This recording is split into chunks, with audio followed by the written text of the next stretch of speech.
Hammaga salom, siz Rezif kanaldasiz. Bugun biz The Loved One deb nomlangan dahshatli, qonli, romantik va thriller janridagi filmni qisqacha aytib beramiz. Aytgancha, videoni boshlashdan oldin shu videoga bittagina like va kanalimizga obuna bo'lishingizni so'rab qolardik. Bu siz uchun 5 sekundlik ish, lekin bizga bundan ham zo'r filmlarni chiqarishimizga motivatsiya bo'ladi. Oldindan katta rahmat. Yaxshilab o'rnashib oling. Qani, tayyormisiz? Boshladik. Mosbetda katta tanlov va yuqori koeffitsiyentlar. Kommentariyadagi silka orqali Rezif promokodi bilan 0 dan registratsiyadan o'ting va birinchi depozitdan so'ng 3 milliongacha bonusga ega bo'ling. Tezkor to'lov va pulni yechishda komissiyasiz qulay o'zbek valyutasi. Kommentariyadagi omad silkasi orqali registratsiyadan o'ting va o'z millionlaringizni yutib oling. Mosbet, sportni tushunganlar uchun. Bir bola stulga bog'lab qo'yilgan. Ayol unga hasrat bilan tikiladi. U shpritsni olib, uni bo'yniga ukol qilish uchun sekin yaqinlashadi. Uning ovoz paychalari shikastlangan va u endi yordam chaqirish uchun ovoz chiqara olmaydi. Qiz uning ustiga o'tirib, barmoqlarini uning og'ziga tiqib o'pishga majbur qiladi. U bolani qochib ketmasligi uchun hatto oyoqlarini temir nayzalar bilan polga mixlaydi. Menimcha bu bolani ichkiyo qilmoqchi, lekin bu bola ichkiyo bo'lmoqchi emas. Ha, erkak. Laura bu bolani 3 yil davomida yashirincha sevadi. Ular sinfdosh edilar va Laura Brentning har bir harakatini yashirincha kuzatib turardi. Bugun bitiruv bazmi bor. Laura Brentdan uning sherigi bo'lishini so'rashga jur'at etadi, lekin u xushmuomalalik bilan rad etadi. Brent, shunday imkoniyat-a? Bu Laurani juda xafa qiladi. U uydan chiqqanida Brent va Annani uchrashib yurganini ko'rishni hech qachon kutmagan edi. Laura Brentni undan rashk qiladi va Brentni qaytishni xohlaydi. Menimcha Laura bermoq, jon bermoq deydiganlar xilidan. Bir tomonlamasega. Bir kuni Brent sahroda yolg'iz qoladi. Uning orqasidan bir kishi paydo bo'lib, og'zini va burnini yopadi. U Brentni hushidan ketishi bilan sudrab olib ketadi. U odam Lauraning otasi bo'lib chiqadi. U qizining ezilishini ko'rib, qizga yoqqan bolani o'g'irlab unga sovg'a qiladi. Mana ajoyib sovg'a. Brent uyg'onganida u o'zini stulga bog'lab qo'yilganini ko'radi. Unga kostyum kiydirilgan va uning qarshisidagi odam unga tabassum bilan qarar edi. Aytdim-ku, menimcha uni ichkiyo qilishmoqchi deb. Brent hayrat bilan ularga qarar edi. Shu payt Laura paydo bo'ladi. U Brent bilan raqsga tushish uchun kiyingan va u bilan oqshomni o'tkazishga tayyor. Stolda 4 kishi bor, lekin faqat Laura va uning otasi ovqatlanishlari mumkin. Uning yonida Lauraning onasi qo'g'irchoq. Uning peshonasi teshilgan va u ham Brentga o'xshab zo'rlanganga o'xshaydi. Uning onasi Brentga tikilib qarab turardi. Brent jon jahdi bilan stulni qimirlatadi. Uning qichqirayotgan ovozi Laurani xafa qiladi. Uni otasi Brentning orqasidan kelib, uni boshini ushlaydi va Laura unga yaqinlashib, bo'yniga ukol qiladi. Ular jim Brentga qarab, ota va qiz Brent ularning mukofotidek kulishadi.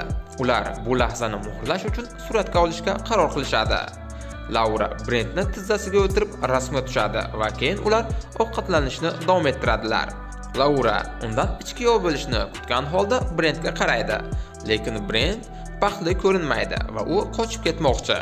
Otasi Lauradan onasini ovqatlantirishni so'raydi. Laura ozg'in tovuq oyog'ini olib onasining og'ziga tiqib, orqasidan sut ichiradi. Onasining qayg'uli ahvoliga qarab, Laura Brentga yuzlanadi. U tovuq oyog'ini olib Brent og'ziga tiqadi. Brent boshini boshqa tomonga buradi, lekin bu harakati Laurani g'azablantiradi. Qiz barmog'ini uni og'ziga yaqinlashtirib, yalashni buyuradi, lekin u "Yo'qolay, men baribir ichkiyo bo'lmayman" deb aytadi. Qizi jahl bilan otasiga qaraydi. Otasi Lauraning ishorasini ko'rib, o'rnidan turadi. U bolg'asini olib, tahdid sifatida bolg'ani stolga qo'yadi va Brent bo'ysunishi va Lauraning barmog'ini og'ziga olishi kerak edi. Brentning itoatkorligi albatta Lauraga yoqadi. Shunday qilib, u Brentning hojatxonaga borishni xohlayotganini eshitib, ishtiyoq bilan yordam berishga tayyor ekanligini aytadi. Keyin u Brentning oldiga cho'kkalab o'tiradi va uni stakanga siydirmoqchi bo'lib, shimini yechadi. Bu albatta Brent uchun haqoratli edi va u Laurani "yo'qolmagajin" deb haqoratlaydi. Lauraning otasi Brentning orqasiga bolg'a va mix bilan turgan edi. Laura Brentni agar u aytganini qilmasa, yomon bo'lishini aytib ogohlantiradi. Otayam ota ekanda. Keyin u ortga sanashni boshlaydi. Uning oldidagi ota va qiz manyaklar tikilib turardi. Brent boshqa chorasi qolmay taslim bo'ladi. Laura uni shimni yechayotganda Brent bor kuchi bilan uni tepib yuboradi. Otasi qizining oldiga shoshiladi. Brent fursatdan foydalanib ichki bo'lmayman deb qo'llarini yechib uydan chiqib ketadi. Ammo tashqariga chiqqach, uy atrofida hech kimni ko'rmaydi. Ammo oradan ko'p o'tmay otasi mashina bilan uni quvadi. Boshqa chorasi qolmagan Brent daraxtga chiqib oladi. Shu payt Laura uydan chiqadi va daraxtdagi Brentga qaraydi. Laura juda hayajonlangan edi.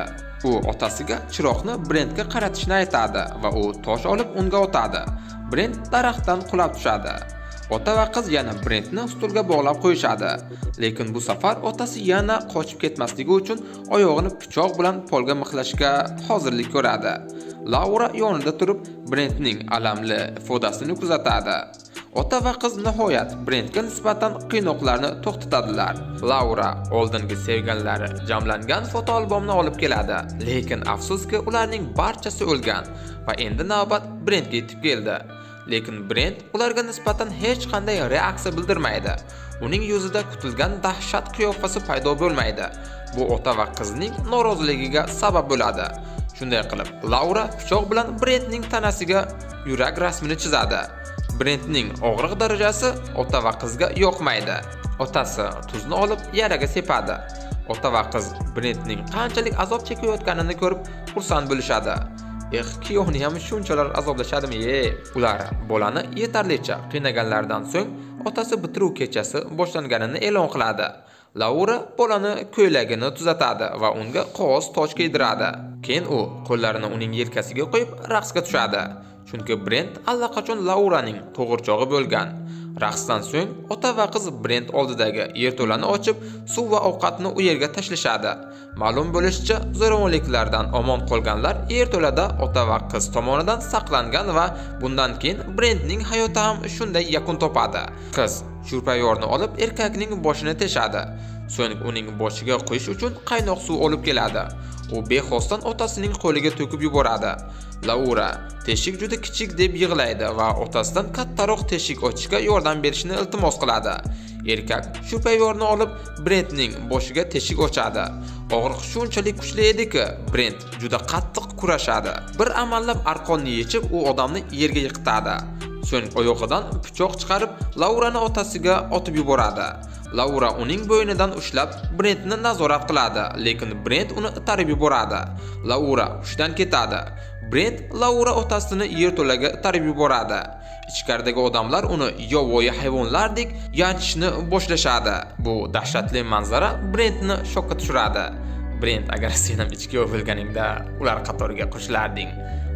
Ichkiyov shunchaki hazil tariqasida qo'shilgan ibora. Shu payt Laura o'ziga keladi va Brentni oyoqlaridan ushlab yerto'laga uloqtiradi. U otasini ko'rib juda xafa bo'ladi. Shokka tushgan Laura onasining xonasiga borib, uni yostiq bilan bo'g'ib o'ldiradi. Bu orada Anna hamon Brentni qidirmoqda. Ertalab yigiti Lauraning taklifini rad etganini birdan eslaydi. Laura uni biron narsa qilishdan qo'rqib Anna politsiyaga xabar berishga shoshiladi. Nima? Laurani shundayligini bilganmi u? Politsiyachi gaplariga ishonib Lauraning uyiga boradi. Yerdagi qonni ko'rib, nimadir bo'lganini tushunadi. Politsiyachi ehtiyotkorlik bilan xonaga kiradi va shovqin-suronni eshitgan Brent e'tiborni jalb qilish uchun shovqin-suron qilishni davom etadi. Politsiya podval eshigini ochadi va Brentni ko'radi. Brent xursand bo'lishga ulgurmay, Laura politsiyachi orqasidan paydo bo'lib, uni yerto'laga tashlaydi. Brent shokka tushadi. U politsiyachi to'pponchasini olib, Lauraga qarata bir necha marta o'q uzadi. Afsuski, ularning hech biri unga tegmaydi. Kinoning eng qizig'i ham shuda, bironta o'q tegmaydi. O'sha paytda Laura qo'lida fotoalbom bilan kelib, Brentga onasi va Annani o'ldirishni jahli bilan aytib, u yerdan chiqib ketadi. Brent yordam kutishni istamay, yerto'ladagi jasadlarni ustma-ust qo'yib, bir amallab chiqib oladi. Politsiyachini qaytib kelmaganini ko'rgan Anna xavotir bilan Lauraning uyi tomon yo'l oladi. U yo'lning yarmida qonga belangan Laura bilan uchrashishni bilmas edi. Laura mashinasiga kiradi va ikkalasi jang qilishadi va Anna bir amallab qochadi. Ammo Laura hamon Annani ta'qib qilmoqda. Anna Lauradan endigina qutulganida Brentga duch keladi. Brent Annani urmaslik uchun rolni buradi, lekin u Laurani urib yuboradi. Nihoyat Laura vafot etadi va Brentning dahshatli azoblari tugaydi. Film shu yerda poyoniga yetadi. Filmdan chiqargan xulosangizni albatta kommentariyada yozib qoldiring. Juda g'alati, ajoyib, dahshatli triller janridagi film bo'ldi. Filmni 0 dan 10 gacha baholang. Kino sizga yoqqan bo'lsa, like bosib kanalimizga obuna bo'lishni unutmang. Albatta o'z fikrlaringizni kommentariyada kutib qolaman. Qo'ng'iroqchani bosib qo'ysangiz, bundan-da qiziqarli kinolar sharhini o'tkazib yubormaysiz. Qanday janrdagi filmlarni ko'rmoqchi bo'lsangiz, albatta kommentariyada yozib qoldiring. Xayr, ko'rganda ko'rishguncha sog' va salomat bo'ling.